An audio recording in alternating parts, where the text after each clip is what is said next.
मोक्षदा एकादशी का महत्व। धर्मराज युधिष्ठिर कहने लगे कि हे भगवान, मैंने मार्गशीर्ष कृष्ण एकादशी अर्थात उत्पन्ना एकादशी का सविस्तार वर्णन सुना। अब आप कृपा करके मुझे मार्गशीर्ष माह के शुक्ल पक्ष की एकादशी के विषय में भी बतलाइए। इस एकादशी का क्या नाम है तथा इसके व्रत का क्या विधान है? इसकी विधि क्या है? इसका व्रत करने से किस फल की प्राप्ति होती है? कृपया यह सब विधान पूर्वक कहिए। भगवान श्री कृष्ण बोले, मार्गशीर्ष माह के शुक्ल पक्ष में आने वाली इस एकादशी को मोक्षदा एकादशी कहा जाता है। यह व्रत मोक्ष देने वाला तथा चिंतामणि के समान सब कामनाएं पूर्ण करने वाला है, जिससे आप अपने पूर्वजों के दुखों को खत्म कर सकते हैं। इसका माहात्म्य मैं तुमसे कहता हूँ, ध्यानपूर्वक सुनो। मोक्षदा एकादशी व्रत कथा। गोकुल नाम के नगर में वैखानस नामक राजा राज्य करता था। उसके राज्य में चारों वेदों के ज्ञाता ब्राह्मण रहते थे। वह राजा अपनी प्रजा का पुत्रवत पालन करता था। एक बार रात्रि में राजा ने एक स्वप्न देखा कि उसके पिता नरक में हैं। उसे बड़ा आश्चर्य हुआ। प्रात वह विद्वान ब्राह्मणों के पास गया और अपना स्वप्न सुनाया। कहा, मैंने अपने पिता को नरक में कष्ट उठाते देखा है। उन्होंने मुझसे कहा कि हे पुत्र, मैं नरक में पड़ा हूं, यहां से तुम मुझे मुक्त कराओ। जब से मैंने ये वचन सुने हैं, तब से मैं बहुत बेचैन हूं। चित्त में बड़ी अशांति हो रही है।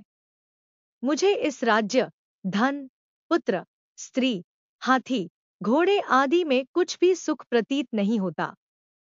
क्या करूं? राजा ने कहा, हे ब्राह्मण देवताओं, इस दुख के कारण मेरा सारा शरीर जल रहा है। अब आप कृपा करके कोई तप, दान, व्रत आदि ऐसा उपाय बताइए जिससे मेरे पिता को मुक्ति मिल जाए।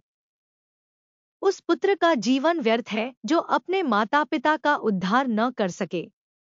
एक उत्तम पुत्र जो अपने माता पिता तथा पूर्वजों का उद्धार करता है, वह 1000 मूर्ख पुत्रों से अच्छा है। जैसे एक चंद्रमा सारे जगत में प्रकाश कर देता है, परंतु हजारों तारे नहीं कर सकते। ब्राह्मणों ने कहा, हे राजन, यहाँ पास ही भूत, भविष्य, वर्तमान के ज्ञाता पर्वत ऋषि का आश्रम है। आपकी समस्या का हल वे जरूर करेंगे। ऐसा सुनकर राजा मुनि के आश्रम पर गया। उस आश्रम में अनेक शांत चित्त योगी और मुनि तपस्या कर रहे थे। उसी जगह पर्वत मुनि बैठे थे। राजा ने मुनि को साष्टांग दंडवत किया। मुनि ने राजा से सांगोपांग कुशल पूछी। राजा ने कहा कि महाराज, आपकी कृपा से मेरे राज्य में सब कुशल हैं, लेकिन अकस्मात मेरे चित्त में अत्यंत अशांति होने लगी है।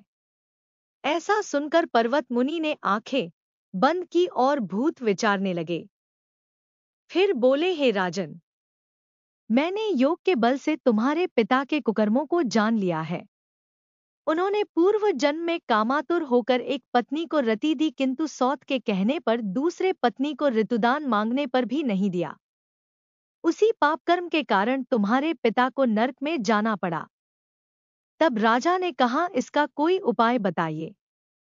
मुनि बोले, हे राजन, आप मार्गशीर्ष एकादशी का उपवास करें और उस उपवास के पुण्य को अपने पिता को संकल्प कर दें। इसके प्रभाव से आपके पिता की अवश्य नरक से मुक्ति होगी।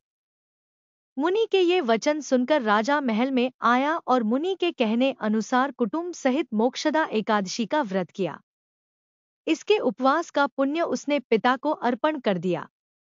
इसके प्रभाव से उसके पिता को मुक्ति मिल गई और स्वर्ग में जाते हुए वे पुत्र से कहने लगे, हे पुत्र, तेरा कल्याण हो।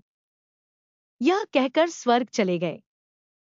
मार्गशीर्ष मास की शुक्ल पक्ष की मोक्षदा एकादशी का जो व्रत करते हैं, उनके समस्त पाप नष्ट हो जाते हैं। इस व्रत से बढ़कर मोक्ष देने वाला और कोई व्रत नहीं है। इस दिन गीता जयंती मनाई जाती है। साथ ही यह धनुर्मास की एकादशी कहलाती है। अतः इस एकादशी का महत्व कई गुना और भी बढ़ जाता है।